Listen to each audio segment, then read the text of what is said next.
Dear Mom and Dad, I know sometimes you hate being a single parent. No, you don't hate me, but you seriously dislike the situation you're in. Mom, we know you cry a lot when you're alone, and we know it's hard doing all you do with us without help. Dad, Mom tries to be strong for us, but she's hurting, and we can't fix her heart or her hurt. Between football, soccer, t-ball, baseball, softball, volleyball, basketball, two-a-day practices, and sometimes two or three games on any given Saturday, you make sure we get there, and you're always there to cheer us on, even if we don't like it.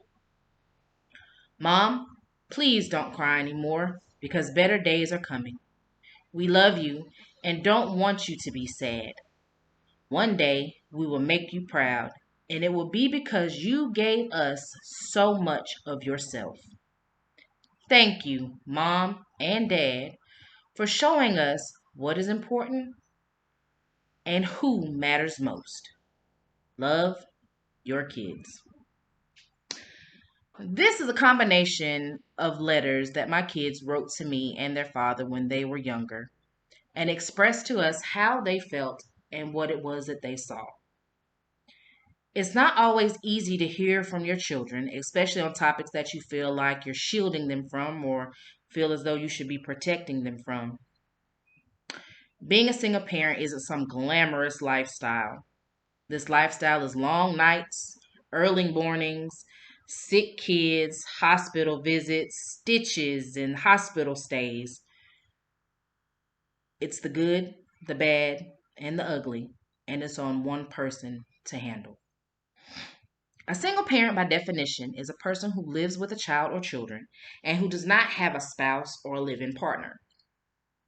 Now, there are many circumstances that can lead to a person becoming a single parent, and some of these do include divorce or breakup, abandonment, death of the other parent, childbirth by a single person, or a single person adoption.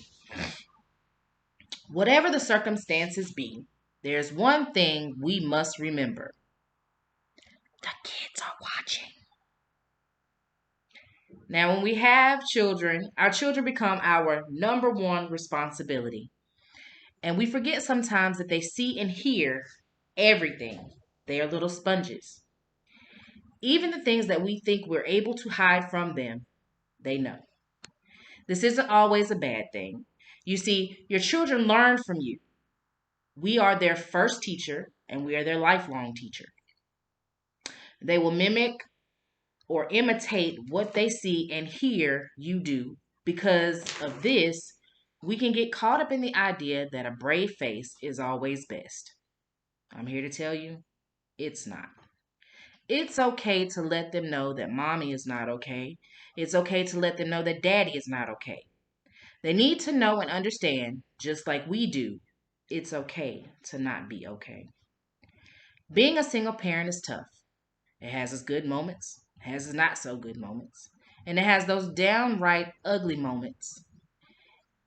In those moments, you pull yourself together and remind yourself, you've got this. About 8 years ago, I was standing with a friend at my son's baseball games, and a lady walked up to us and said, "Excuse me, are those your kids?" I automatically thought, "Oh Lord, what did they do?" The lady goes on to say, "Don't worry, you should be proud of your children. They have great manners. They walked by, and your daughter and both of your sons said, 'Excuse me.'"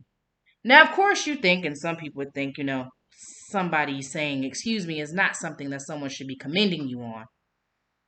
This lady went on to say, "You don't see this often. Parents don't teach their kids manners anymore." She ended our little conversation with, "You have wonderful children. Keep up the good work, Mom." This was a pat on the back. "You're doing a great job, Mom. Don't give up," in the midst of a very ugly period in the life of a single parent. It's in these moments that you smile and realize that even with all the things you have going on, the lessons you're teaching your kids, it's sticking. There are times where you might say, I need a break. That doesn't make you a bad person. It doesn't make you horrible. It makes you real. Just like on your 9 to 5 job, your 12-hour shift, your third shift, first shift, you get a break. And just like parenting, even though it's different, we could all use a break. No, the single parent life isn't easy, and it's not for the faint of heart. But it's a position that you have found yourself in, and you're going to make the best of it for yourself and for your kids. In the moments you find yourself feeling like you want to cry, scream, punch something, you want to hide from the world, remember, you're not alone. There are roughly 13.6 million single parents in America, and there are some who choose to do what's best for their kids. Then there are some who choose the selfish route and only do what's best for them. When you get to a point where you feel like giving up, don't. There are support groups for single parents that can help you figure out the tough spots and get through the rough patches. If you need to, you can find a friend that you trust or maybe even a pastor to talk to. In those moments, you keep your head held high and you say to yourself, I've got this.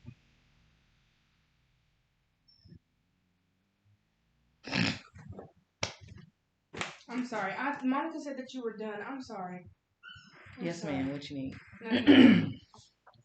Can we dump the pool out? Because I need a bath. I mean, even though I'm a distraction,